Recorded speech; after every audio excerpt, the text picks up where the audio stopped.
ونؤمن به ونتوكل عليه ونعوذ بالله من شرور أنفسنا ومن سيئات أعمالنا من يهدي الله فلا مضل له ومن يضلله فلا هادي له وأشهد أن لا إله إلا الله وحده لا شريك له وأشهد أن محمدا عبده ورسوله أما بعد فأعوذ بالله من الشيطان الرجيم بسم الله الرحمن الرحيم يا أيها الذين آمنوا اتقوا الله حق تقاته ولا تموتن إلا وأنتم مسلمون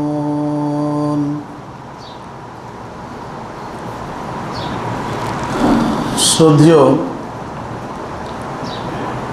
সম্মানিত বয়োজ্যেষ্ঠ বৈকনিষ্ঠ ইসলাম দরদি ভাতৃবৃন্দ, প্রশংসা গুণগান গুণকীর্তন সে মহান আল্লাহ পাক রব্বুল আলামিনের জন্য, যিনি আমাকে আপনাকে পবিত্র জুমার দিনে একত্রিত হওয়ার তৌফিক এনায়েত করেছেন। তাই আমরা ছোট্ট একটা বাক্যে তার প্রশংসা করে বলি আলহামদুলিল্লাহ। তারপরে পরে আমাদের ধর্মের গুরু মা আমিনা লাল মুরুদুলাল আকাইনন্দা তাজদারে মাদানী নবী মুহাম্মদুর রাসূলুল্লাহ সাল্লাল্লাহু আলাইহি ওয়াসাল্লামের উপর শত কোটি শান্তির দ্বারা বর্ষিত হোক। আল্লাহুম্মা সাল্লি আলাই আল্লাহুম্মা বারিক আলাই। প্রিয় ইসলাম দরদি ভাতৃবৃন্দ, আজকে পবিত্র জুমার দিনে যে বিষয় আলোচনা হবে, গত সপ্তাহে কিছু আলোচনা হয়েছে। বিষয়টি আরেকবার বলি, বিষয়টি হচ্ছে সন্তানের প্রতি পিতামাতার দায়িত্ব। এই বিষয় কেন্দ্রিক কিছু আলোচনা করেছি। প্রথমে নাম রাখা সম্পর্কে, তারপরে পিতামাতা বা গার্জেনদের দায়িত্ব হচ্ছে ছেলে মেয়েদেরকে শিক্ষা দেওয়া, শিক্ষা গ্রহণ করা। এই দুটি বিষয়ে আলোচনা হয়েছে। আরও কিছু দায়িত্ব গার্জেনদের অথবা পিতামাতাদের সন্তানের প্রতি রয়েছে। তার মধ্যে আজকে যেটা আলোচনা হবে সেটা হচ্ছে বিবাহ সম্পর্কে। এই বিবাহটাও একটা পিতামাতার অনেক বড় দায়িত্ব, যে আমার ছেলে বা আমার মেয়ে প্রাপ্ত বয়স হয়েছে, তারপরে দেখাশোনা করে তাদের বিয়ে শাদী দিতে হবে। এটা একটা অনেক বড় দায়িত্ব। এই বিষয় কেন্দ্রিক কিছু আলোচনা আজকের জুমাতে করব। ওমা তৌফিক ইল্লা বিল্লাহ। আল্লাহ পাক রব্বুল আলামিন কোরআনুল কারীমের মধ্যে বলছেন, ওয়ান কিহুল আয়ামা মিনকুম ওয়াস-সালিহিনা মিন ইবাদিকুম। আল্লাহ পাক রব্বুল আলামিন এই আয়াতে বলছেন, তোমাদের মধ্যে যারা সঙ্গীবিহীন,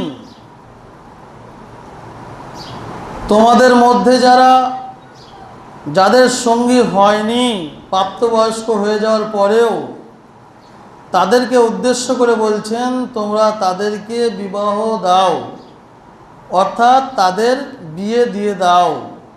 কাদের? যাদের বয়স শরীয়তের অনুযায়ী, ইসলামী অনুযায়ী, আল্লাহ এবং আল্লাহ রসুল সাল্লাল্লাহু আলাইহি সাল্লাম যেই বয়সকে নির্ধারণ করেছে, সেই নির্ধারণ অনুযায়ী যখন তাদের বয়স হয়ে যাবে, এটা আল্লাহ পাক রব্বুল আলামিনের অর্ডার।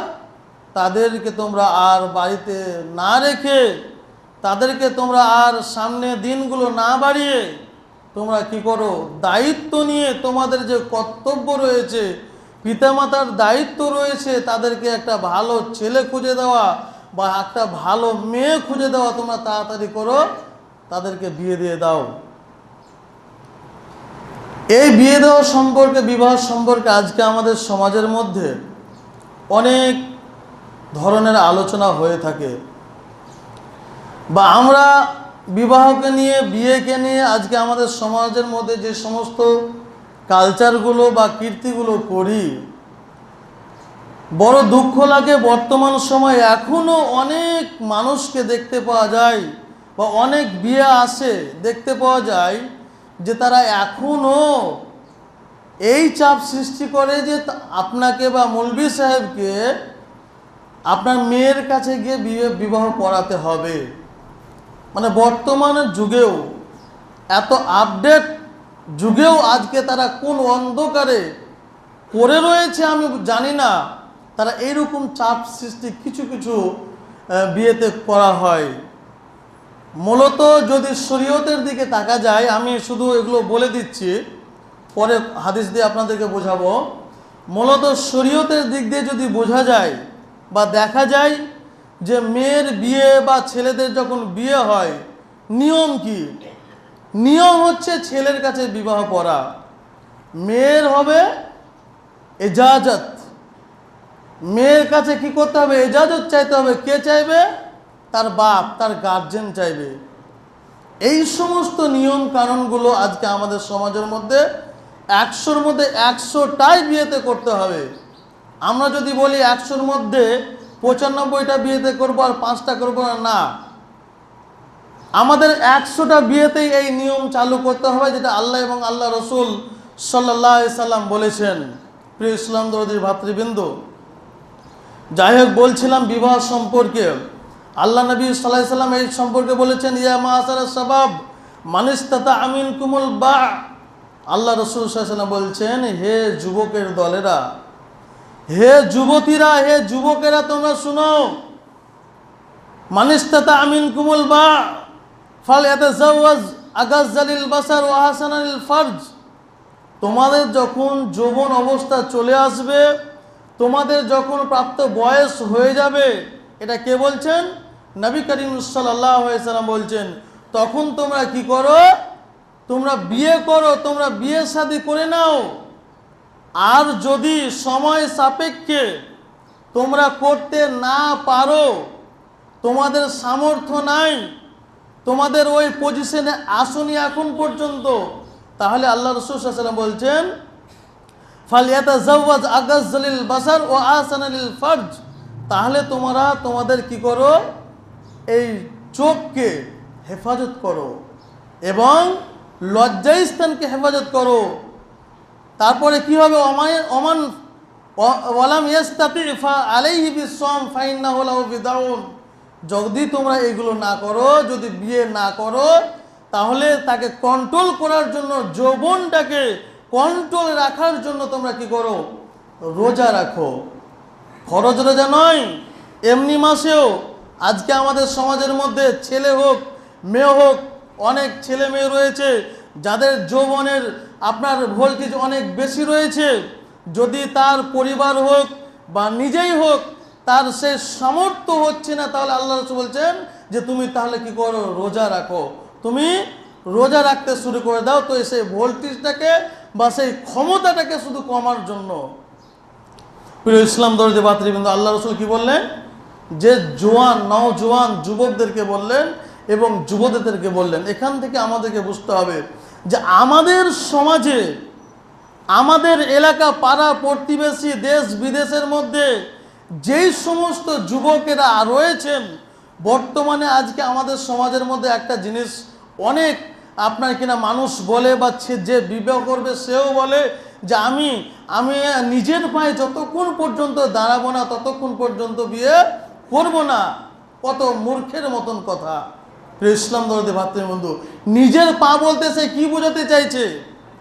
নিজের পা বলতে সে কি বোঝাতে চাই? তাহলে কি সেই ছেলেটা বা সেই মেয়েটা তার ছোট অবস্থা থেকে কি করে হেঁটে চলে বেড়ালো?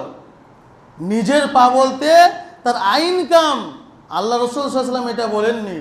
আল্লাহ রাসূল বলেছেন যে তোমাদের যখন প্রাপ্ত বয়স হয়ে যাবে, তোমাদের যখন যৌবন ফুটে উঠবে, তখন তোমরা আর দেরি করিও না, তোমরা বিয়ের জন্য প্রস্তুত হয়ে যাও।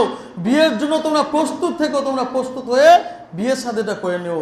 কিন্তু আজকে আমরা আপনার নিজের ভ্যারাইটি দেখাতে গিয়ে, আপনার নিজের কালচার মানে দুনিয়াবি মোহে পড়ে, দুনিয়াবি কালচারে পড়ে গিয়ে আজকে আমরা কি করি, আমাদের সন্তানদেরকে, আমাদের ছেলে মেয়েদেরকে বিবাহ দিতে আমরা দেরি করি। অনেক গার্জিয়ান রয়েছে যারা আমাদের ছেলে পজিশন রয়েছে বিবাহ দেওয়ার, আমার ছেলের বয়স হয়েছে, আমার মেয়ের বয়স হয়েছে, তারপরেও কি করি আমরা বিবাহ দিই না।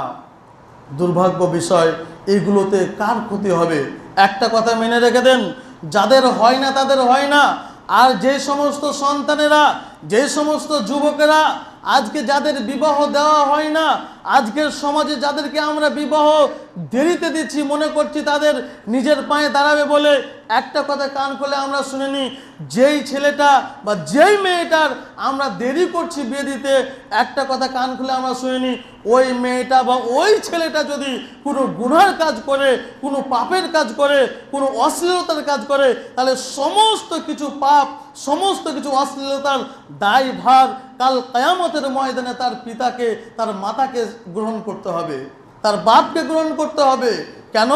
তার দায়িত্ব ছিল, তার কর্তব্য ছিল তার বাপের, তার পিতার, যে আমার ছেলে বড় হয়েছে, আমার ছেলের বয়স হয়েছে, আমার ছেলের যৌবন ফুটেছে, আমার মেয়ের বয়স হয়ে গেছে, আর তাকে বাড়িতে রাখা চলবে না, আমাকে তাকে বিয়ে দিতে হবে। প্রিয় ইসলাম দরদি ভাতৃবৃন্দু, নাই এরকম অনেক রয়েছে আজকে আমাদের সমাজের মধ্যে, যে তাদের প্রাপ্ত বয়স হয়েছে, ছেলে রয়েছে, মেয়ে রয়েছে, অনেক রয়েছে, যে তাদের প্রাপ্ত বয়স হয়েছে, তারপরে আমরা বিয়েটাকে আটকে রেখেছি। একটু চিন্তা ভাবনা করুন, ওই ছেলেটা, ওই মেয়েটা যদি আজকে খোদা না খাস্তায় যদি কোনো খারাপ কাজে আপনার কিনা পা দিয়ে দেয়, আপনি গার্জেন, আমি গার্জেন, কাল কিয়ামতের ময়দানে আল্লাহ পাক রব্বুল আলামিনের কাছে কি জবাবদিহি করব? একটু চিন্তা ভাবনা করুন। প্রিয় ইসলাম দরদি ভাতৃবৃন্দু, পরিপ্রেক্ষিতে আল্লাহ রাসূল সাল্লাল্লাহু আলাইহি ওয়াসাল্লাম আরেকটি হাদিস বলেছেন, আর নিকাহু মিন সুন্নতি। আল্লাহ রাসূল সাল্লাল্লাহু আলাইহি ওয়াসাল্লাম বলছেন, এই যে বিয়ে, আমরা যে আমাদের ছেলে মেয়েদের বিয়ে দিই, এই বিয়েটা শুধু বিয়ে না, আল্লাহ নবী সাল্লাল্লাহু আলাইহি ওয়াসাল্লাম বলছেন, আন নিকাহু মিন সুন্নতি ফামান রাগিবা লিসুন্নতি ফালাইসা মিন্নি। যে সমস্ত মানুষেরা এই বিবাহকে আমার সুন্নত মনে করে না, একে যারা অমান্য করে পৃথিবীর বুকে চলাফেরা করছে, তোমরা শুনে নাও, তোমরা আমার উম্মতের মধ্যে নন, তোমরা আমার উম্মতের মধ্যে গ্রহণযোগ্য হবে না। তাহলে প্রিয় ইসলাম দরদি ভাতৃবৃন্দু, আপনাকে বলি, আমাকে বলি, প্রত্যেক গার্জেনকে আমি এটা বলতে চাই, যাদের আমাদের ঘরে ছেলে হোক মেয়ে হোক প্রাপ্ত বয়স হয়ে গেছে, আল্লাহ নবী সাল্লাল্লাহু আলাইহি ওয়াসাল্লাম যে হাদিসের মধ্যে উল্লেখ করেছেন, বলে দিয়েছেন যে তোমরা বিয়ে দিয়ে দাও। কেন আমরা দিব না? আমরা কিসের ভয় করি? খাওয়ার ভয়, আপনার কিনা তার রুজি রোজগারের ভয়? আল্লাহ রাসূল সাল্লাল্লাহু আলাইহি ওয়াসাল্লাম বলেছেন তোমরা তাদেরকে বিয়ে দিয়ে দাও। যখনই তাদের বিয়ে হবে, যখন বিয়ে হয়ে যাবে, তার রুজি রোজগার সমস্ত কিছুতে বরকত দেবে কে? মহান আল্লাহ পাক রব্বুল আলামিন। তাহলে তার বরকতটা, তার যে বরকত আসবে সংসারের মধ্যে, কে আটকে রাখলো? কে তাকে বাধা দিল? আমি গার্জেন, আমি পিতা, আমি তার বরকতটাকে আটকে রাখলাম। যে তার আমরা বয়স হইলো, আমার ছেলের, আমার মেয়ের বয়স হলো, আমার ছেলের বয়স হলো, তারপরে আমি তার কি করলাম না? বিবাহ দিলাম না। তো ইসলাম দরদি ভাতৃবৃন্দু, সাবধানতা অবলম্বন করুন। আমাদের টাকা পয়সা রয়েছে, আমাদের ব্যাংক ব্যালেন্স সবই রয়েছে, কেন আমরা দেব না? আল্লাহ রাসূল সাল্লাল্লাহু আলাইহি ওয়াসাল্লাম বলেছেন যে এই পৃথিবীর বুকে মানুষ চলাফেরা করতে গিয়ে 4 ধরনের মহিলাকে তারা কি করে? বিয়ের প্রস্তাব দেয়। এখানে একটা জিনিস বুঝতে হবে, আমাদের প্রত্যেকটা গার্জেনের উচিত হবে, আমাদের প্রত্যেকটা গার্জেনের ছেলে মেয়েদের প্রতি দায়িত্ব হলো যে আমরা তাকে সুন্দর একটা ভালো দিনদারি মেয়ে দিয়ে তার বিবাহ দেওয়া। যেরকম ছেলের পক্ষে একটা মেয়ে ভালো দেখা, সেরকম মেয়ের পক্ষেও সেই গার্জেনের দায়িত্ব হলো, কর্তব্য হলো একটা দিনদার পুরুষ দেখে, দিনদার ছেলে দেখে তার বিবাহ দেওয়া। এই নয় যে আজকে আমাদের সমাজের মধ্যে 100-র মধ্যে 99টা মানুষ আজকে এটাই খোঁজে যে আজকে এই ছেলেটা চাকরি করে, এই ছেলেটার আয় ইনকাম বেশি, এই ছেলেটার কিনা বংশ বিস্তার বেশি, এই মেয়েটার সাথে যদি আমার ছেলের বিয়ে দিই তাহলে তার কাছ থেকে কিছু আয় ইনকাম করা যাবে, এই মেয়েটার সাথে যদি আমরা বিয়ে দিয়ে থাকি তাহলে কি হবে? তার বংশ বিস্তার রয়েছে, তার বংশ বিস্তার কোনোদিন যদি ঝগড়া যদি হয় তাহলে সে বংশতে আমাকে বাঁচাবে। এইরকম আপনার 99% মানুষ আজকে এগুলো করছে। আল্লাহ রাসূল বলছেন তুনকাহুল মারআত লিআরবা। আল্লাহ রাসূল সাল্লাল্লাহু আলাইহি ওয়াসাল্লাম বলছেন যে অধিকাংশ মানুষ, অধিকাংশ পুরুষ চারটে জিনিস দেখে মানুষ বিবাহ করে। এটা আল্লাহ নবী বলেননি যে চারটে জিনিস দেখো।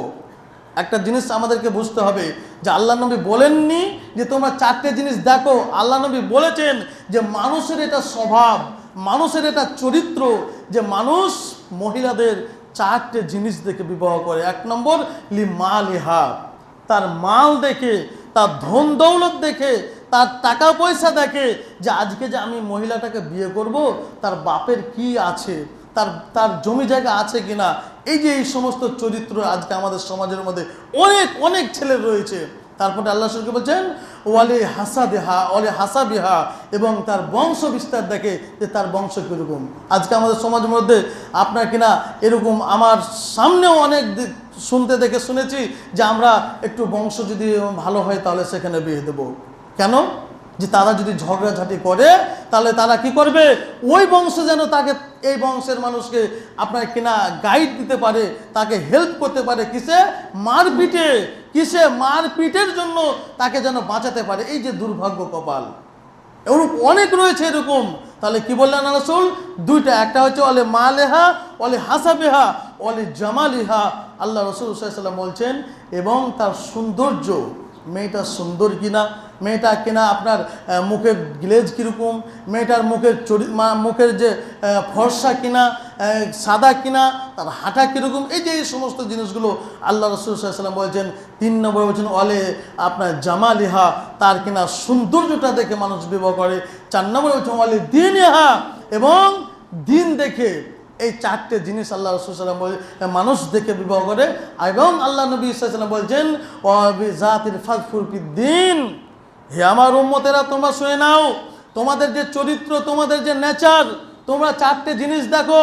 আমি আল্লাহ নবী সাল্লাল্লাহু আলাইহি ওয়াসাল্লাম বলে দিলাম সবচাইতে যেটা তোমরা বেশি প্রাধান্য দিবে যে ফাযফুর বিজাতিদ দিন, যেই মহিলাটার পিছনে দিন থাকবে, যেই মহিলাটার দিনের ধর্মের মধ্যে থাকবে, ইসলামের মধ্যে মাইন্ডে চলবে, ইসলাম মাইন্ডে সেই মহিলাটা চলবে বা পুরুষটা চলবে, তুমি সেইটাকে বেছে নেবে, সেটাকে পছন্দ করে নিয়ে তুমি বিবাহ করবে। কিন্তু এগুলো হয় আজকে আমরা 100-র মধ্যে 99টা বিয়ে হচ্ছে মুহাম্মদ সাল্লাল্লাহু আলাইহি ওয়াসাল্লামের কথার অমান্য, উল্টা দিক দিয়ে।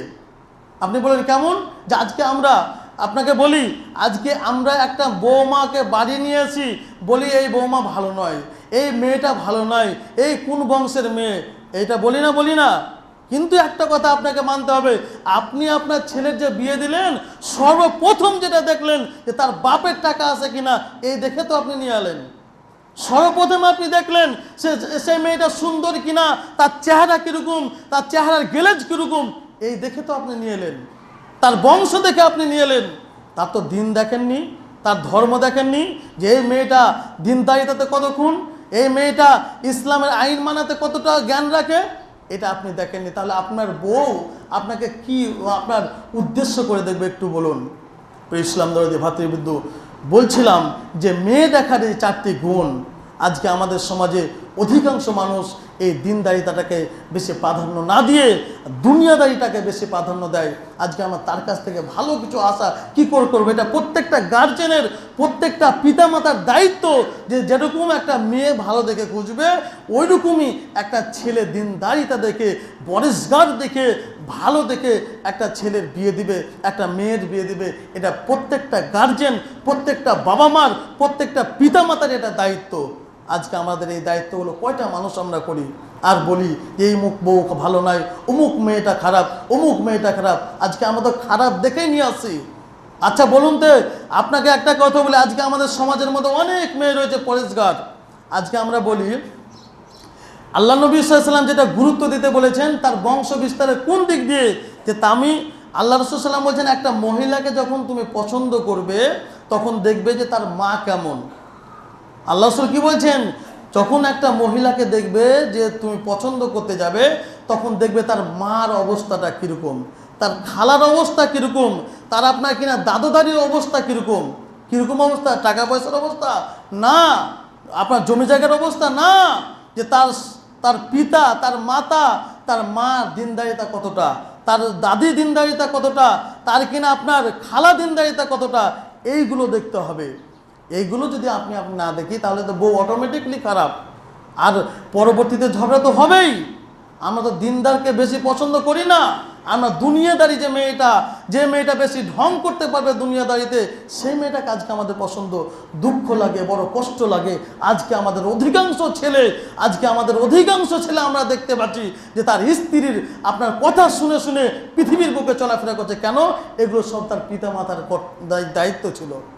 তার বাপ, তার মা তাকে দেখেনি যে মহিলাটা কীরকম। প্রিয় ইসলাম দরিদ্র ভাতৃবৃন্দ, বলছিলাম যে বিবাহ সম্পর্কে যদি আমরা দেখতে যাই তাহলে সুন্দরভাবে ইসলামিক নিয়মে করতে হবে। আজকে বর্তমান যে বিবাহগুলো হয়, অধিকাংশ বিয়ে আল্লাহ এবং আল্লাহ রসুল সাল্লাল্লাহু আলাইহি ওয়াসাল্লামের কথা মোতাবেক হয় না। আল্লাহ এবং আল্লাহ রসুল সাল্লাল্লাহু আলাইহি ওয়াসাল্লামের কথাকে অমান্য করে এই দুনিয়ার বুকে বিবাহগুলো আজকে হচ্ছে। আমাদের উচিত হবে যে বিবাহগুলো প্রত্যেকটা গার্জেনকে আমি বলতে চাই, প্রত্যেকটা পিতাকে আমি বলতে চাই, আপনারা আপনাদের ছেলের হোক মেয়ের হোক বিবাহ দিবেন। সবচাইতে যেটা আপনি গুরুত্ব দিবেন যে ছেলেটা কতটা নামাজ পড়ে। বড় দুঃখ লাগে আজকে আমাদের সমাজের মধ্যে যখন আমরা জামাই দেখতে যাই, আমরা বলি ও অমুক ছেলেটা কি এত টাকা ইনকাম করে, অমুক ছেলেটা আপনার বিএসএফের চাকরি করে, কিন্তু একটিবারের জন্য ওই আপনার গার্জেনের মুখে বের হলো না যে ওই ছেলেটা নামাজ পড়ে কিনা। এরকম একটা গার্জেনকে আমি বলতে দেখলাম না যে ওই ছেলেটা নামাজ পড়ে না, আমার মেয়ে বিয়ে দেবো না, যতই টাকা ইনকাম করুক আমি দেবো না। এরকম একটা গার্জেনকে দেখতে পাওয়া যায় না। ওইরকম আপনার কিনা পয়েন্ট যদি ভাগ করা যায় 100 থেকে আপনার ভাগলে 0.00 পয়েন্ট করে 1 পয়েন্ট পাওয়া যাবে যে মানুষ বলে যে আমার মেয়ের বিয়ে দেবো একটা নামাজের ছেলে দেখে। প্রিয় ইসলাম দরিদ্র ভাতৃবৃন্দ, বলছিলাম যে আমাদেরকে বেশি গুরুত্ব যেটাতে দিতে হবে সেটা হচ্ছে ফাজপুরবি জাতির দিন। যে মহিলাটার দিনদারিতা আছে, যে মহিলার মার দিনদারিতা আছে, যে মহিলার আপনার কিনা বংশের খানদানের দিনদারিতা আছে, ওই মেয়েটাকে আপনাকে কী করতে হবে? আপনার বিবাহ দিতে হবে।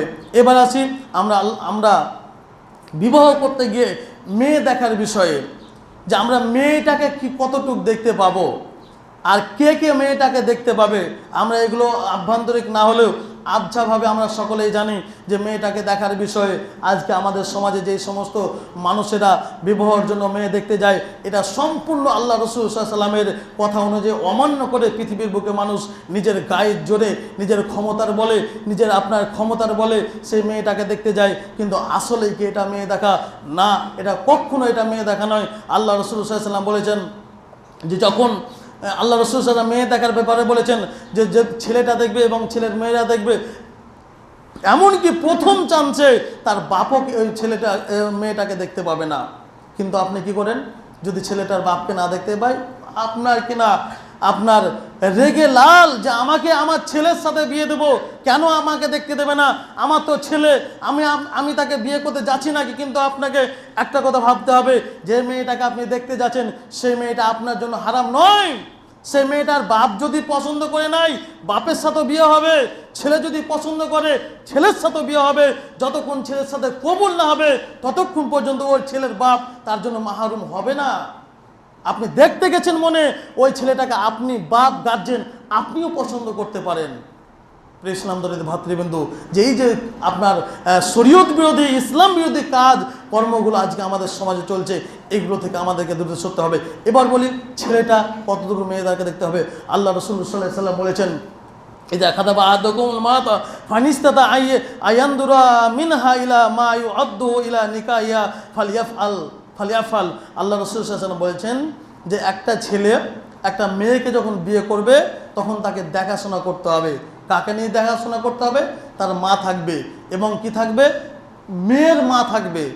পর্দার সহিত তাকে দেখাশোনা করতে হবে, দেখতে হবে। এমনটা নয় যে তাকে দেখতে হবে না।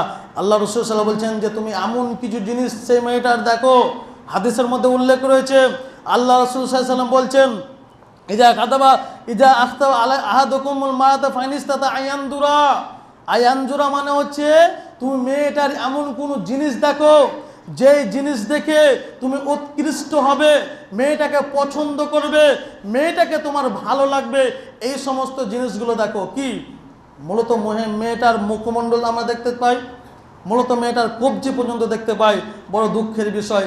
আপনাকে আপনার কোরআন হাদিস থেকে ছেড়ে একটা কথা বলি, সামান্য একটা কথা, যে আমাদের সমাজের মধ্যে এখনও এরকম মানুষ রয়েছে। আজকে আমাদের ইসলামটাকে আমরা এমনভাবে মানে ইসলামটাকে যে আমরা কিছু বারবান্তিক কথা বলে দিই। আজকে আমাদের সমাজে এটা বলছি, তারপর আগে একটা কথা বলি, যেরকম ইসলামের প্রত্যেকটা জিনিস আপনি যখন মানবেন, কোনো আলেমের সাথে আগে আপনার পরামর্শ করবেন। যদি আলেমের সাথে পরামর্শ না করেন, আপনি ভবিষ্যতে গিয়ে আপনি পথভ্রষ্ট হবেন। কেমন করে? একটা কথা বলি, আজকে আমাদের সমাজে, আমাদের এলাকাতে কিছু সংখ্যক ছেলে রয়েছে, যুবক ছেলে রয়েছে, তারা কোনো আলেমের সাথে লাইন নেই, তারা কোনো আলেমের সাথে যোগাযোগ না করে, আপনারা বুঝতে পারছেন, তারা আপনার ঈসা আলাইহিস সালাম চলে এসেছে বলে তারা মেনে নিয়েছে, তারা এটা কবুল করে নিয়েছে। আজকে তারা তাদের পায়ে পেটের উপরে পা চাপালে একটা কোনো আক্ষরিক জ্ঞান নাই, আজকে তারা বলছে আমরা ইসলামের মধ্যে সর্বসেরা। কেন? তারা আলেমের সাথে অ্যাটাচ নেই। তারা আজকে আলেম সমাজকে বলছে এরা কিছু জানে না, তারা আজকে একজন মাদানিকে বলছে এরা কিছু জানে না। মানে ওদের পেটে পা চাপালে কোনো আক্ষরিক জ্ঞান নেই, কোনো ইসলামিক জ্ঞান নেই, কোনো ধরনের জ্ঞান নেই, আর ওরাই নাকি বলছে তারা কিছু জানে না। তাহলে কেন এটা? তারা আলেমের সাথে সংস্পর্শ নেই। আর একটা আপনাকে উদাহরণ বলি, আপনার কিনা বিষয়টা বলছি না, কিন্তু একজন শিক্ষিত মানুষ আমার কাছে এসেছে, বলছিল, ঘটনা বলছিল, হয়তো বুঝতে পারবেন, যে একটা ইসলামের কোনো আলোচনা করছিল, যে ইসলামের আলোচনা করতে গিয়েছে এতটাই দূরে চলে গেল যে তাকে আর দুনিয়ার কিছু ভালো লাগে না। কেন? সেই বিষয়গুলো তারা আলেমের সাথে আলোচনা করেনি। তারা জেনারেল শিক্ষিত মানুষ, তারা ওই ধরনের মানুষের সাথে আলোচনা করে বলছে তাহলে তো দুনিয়ার বেশি দিন নাই, দুনিয়া তো আর টিকবে না, আমি আর কি করব বেঁচে থেকে, এই চিন্তা ভাবনা। কেন? আমি তাকে বললাম এটা আপনার ভুল ধারণা, এটা আপনার ভুল ধারণার মধ্যে আছেন। অবশ্যই কোরআন হাদিস আলেমের সাথে অ্যাটাচ হয়ে এই বিষয়গুলোকে জানবেন। ওইরকমভাবে একটা বন্ধু আমার এই বিয়ে ক্ষেত্রে বলছে, এবার একটা আমার বন্ধু আপনার কিনা মেয়ে দেখতে গিয়েছিল। ঘটনা একটু এই জন্য বলছি যে মানুষ ইসলামকে মানছে ঠিকই আছে, এমন করে মানছে যে বারবার আনতে কিছু করে দিচ্ছে। তাকে দেখতে গেল, দেখার পরে সেই ছেলেটা আমাকে বলছে, মুনি সাহেব ভাই জানো, আর আমি বউ দেখতে গেলাম, একটু বাইরের কথা বলছি, যে বই দেখতে গেলাম তো আমাকে মেয়েটাকেই দেখালো না, রে ভাই, তো আমি কি করে মেয়েটাকে পছন্দ করব? সে আমার বন্ধুটা বলছে জানো এরকম অবস্থা, আর যদিও বা দেখাচ্ছে তাহলে তার মানে আর কিছু থাকে না, মানে আমি যে তাকে দেখে পছন্দ করব, তার চেহারা দেখব, তার হাতগুলো দেখব, অথচ সেই ব্যক্তিটা জ্ঞানীগুলো ব্যক্তি, সে ব্যক্তি আলেম ভালো, আপনার বাইরে মাদ্রাসা থেকে ফারেক, ওই ব্যক্তিটাকে বলছে না এগুলো ইসলামের মধ্যে নাই। এটা বাইরের ঘটনা বলছে আপনাদেরকে। তাহলে এটা কি? মানে যিনি দেখাচ্ছেন তিনিও ইসলাম মানে, কোরআন মানে, সবই কিছু মানে, কিন্তু তার কাছে এটা মনে হয়েছে। কিন্তু আল্লাহ রাসূল সাল্লাল্লাহু আলাইহি ওয়াসাল্লাম বলছেন ইজা খাতাবা আহাদুকুমুল মারাতা ফাইনিস্তাতাআন আয়ানদুরা মিনহা ইলা মা ইয়াদউহু ইলা নিকাহিয়া ফালিয়াফআল। আল্লাহ রাসূল বলছেন মেয়ে যখন তুমি দেখতে যাবা তখন তুমি তোমার যেই রূপগুলো দেখে আকৃষ্ট হবে সেগুলো দেখো। আল্লাহ রাসূল সাল্লাল্লাহু আলাইহি ওয়াসাল্লাম আরেকটি হাদিসে বলছেন উনদু ইলাইহা ফাইন্না উখরা আইওয়াদ্দামা বাইনাকুমা, যে তুমি তাকে অতটাই দেখো যতটা দেখে তোমার পছন্দ হয়, তুমি তাকে অতটাই দেখো যতটা দেখে তাকে পছন্দ হয়। তার সাথে কে থাকবে? তার মা থাকবে। এখানে একটা বোঝার বিষয় আছে, মেয়ের সাথে কে থাকবে? তার মা থাকবে। কি করে? পর্দা নাসিন হয়ে, এই নয় যে বেপর্দা হয়ে বসে গেল, মেয়েটাকে দেখাতে বোরখা নাই, কিছু নাই, ইসলামের কোনো শরীয়তের বিধানে না, এরকম নয়। এটা করতে গেলে আবার আপনার কিনা আপনার ফিতনা চলে আসবে, এটা নয়। তাহলে আমাদেরকে এই বিষয়টা লক্ষ্য রাখতে হবে। যদি আমাদের মধ্যে কারো হয়ে থাকে যে এটা না, আমাদেরকে মেয়েকে দেখাতে হবে, মেয়েকে কি করতে হবে? দেখাতে হবে। আর প্রাপ্ত বয়স হলে তার বিয়ে দিতে হবে, হোক ছেলে হোক মেয়ে হোক। নচেত যদি সেই ছেলেটা বা সেই মেয়েটা কোনো খারাপ কাজ করে, তাহলে ওই ছেলেটা এবং ওই মেয়েটার পাপ তার বাপ এবং তার গার্জেনকে বহন করতে হবে। আল্লাহ পাক রব্বুল আলামিনকে দোয়া করি যে আল্লাহ রব্বুল আলামিন প্রত্যেকটা গার্জেন যেন তার সঠিক নিয়ম মোতাবেক ছেলে মেয়েদের প্রতি দায়িত্ব পালন করতে পারে। সকলে নামেন। হে আল্লাহ রব্বুল আলামিন, আমরা যেন সঠিকভাবে সুস্থভাবে আমাদের সমাজ পরিচালনা করতে পারি, এই তৌফিক দিও। সকলে নামেন।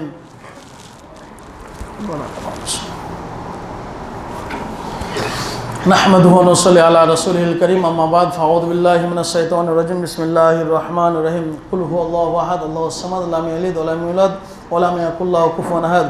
ওয়া ক্বালা নবী সাল্লাল্লাহু আলাইহি ওয়াসাল্লাম আফদালুস সিয়াম বা'দা রমাদান শাহরুল্লাহুল মুহাররম।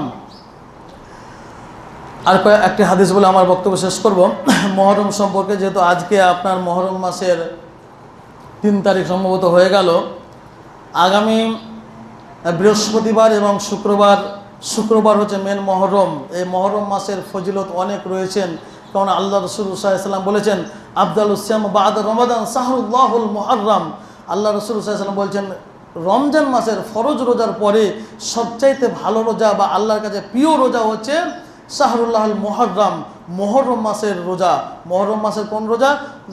আশুরা। আল্লাহ রসুল বলছেন আশুরা রোজা আল্লাহর কাছে সবচাইতে বেশি প্রিয়। এমনকি এই মাসটা আল্লাহর কাছে বেশি প্রিয়। কেন? আল্লাহ রসুল উল্লেখ করেছেন শাহরুল্লাহুল মুহররম।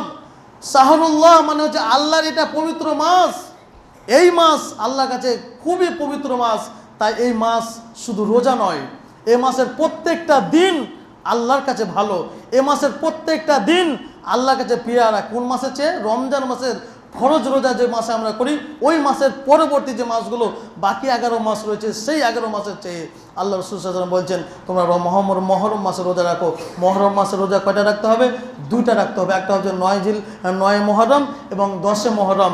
আপনাদের যেটা সহিহ হাদিস আল্লাহ রাসূল সাল্লাল্লাহু আলাইহি ওয়াসাল্লাম বলেছেন, সবচেয়ে সহিহ হাদিস হচ্ছে যে আল্লাহ রাসূল সাল্লাল্লাহু আলাইহি ওয়াসাল্লাম বলছেন আমি যদি আগামী বছর আমি জীবিত থাকি তাহলে 9 মুহররম এবং তাসে বলেছেন আল্লাহ রাসূল যে নবম যে দিন, যে সেই নবম দিন এবং 10ম দিন আমি এই মহরম মাসে রোজা রাখবো। তাই আমাদের সকলকে বলি আগামী বৃহস্পতিবার এবং শুক্রবার এই মহরম মাসে রোজা রাখা হবে। অবশ্যই আপনারা আল্লাহ রসুল সাল্লাল্লাহু আলাইহি ওয়াসাল্লামের যে কথায় যে গুরুত্ব দিয়েছেন, সেই গুরুত্ব কেন্দ্রকে এই মহরম মাসের রোজাগুলো সকলেই রাখবেন। আল্লাহ পাক রব্বুল আলামিন আপনাকে সকলেকে ভালোবাসবেন। আল্লাহ তুমি আমাদের তৌফিক দাও, আমরা যেন সেই রোজাগুলো করতে পারি। সকলে আমিন। এখান থেকে আমি আমার সংক্ষিপ্ত খুতবা এটি করেছি। আল্লাহুম্মা সাল্লি আলা মুহাম্মাদ ওয়া আলা আলি মুহাম্মাদ কামা সাল্লাইতা আলা ইব্রাহিম ওয়া আলা আলি ইব্রাহিম ইন্নাকা হামিদুম মাজিদ। সুবহানা রাব্বিকা রাব্বিল ইজ্জাতি আম্মা ইয়াসিফুন ওয়া সালামুন আলাল মুরসালিন ওয়া আলহামদুলিল্লাহি রাব্বিল আলামিন।